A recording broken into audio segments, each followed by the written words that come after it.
Kuhusu ramani yetu ambayo tunaamini ya vyumba vinne tutaenda kuijenga ni hii hapa, na muonekano wake ndio huu hapo. Hapo unaweza kuona, nitaizungusha. Hiyo nyumba ya kisasa ambayo unaweza kujenga mahali popote pale Tanzania, either ni mjini au vijijini, stili bado utapata nyumba nzuri na kisasa. Kwa hiyo kama kwenye issue nzima ya bajeti, tutahitaji tufafanue kuanzia kwenye material ya kwenye msingi mpaka kwenye boma.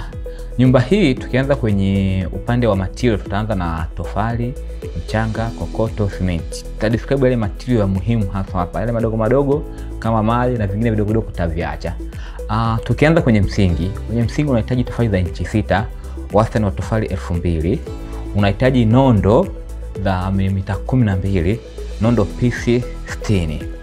Vile vile unahitaji mchanga, unahitaji trips 2 au zile gari mende za kilomita 18, unahitaji trip 1 ili kuweza kukamilisha msingi. Lakini pia upande wa kokoto unahitaji kilomita 8, unaweza kukamilisha shughuli yako nzima ya msingi. Lakini kuna material mengine madogo madogo kama vile baini waya, utahitaji pia ring beam, utahitaji pia vifaa maandalizi, utahitaji pia tenki. Hivi vyote vinaweza kukosti wastani wa milioni 2 kwenye issue ya ujenzi.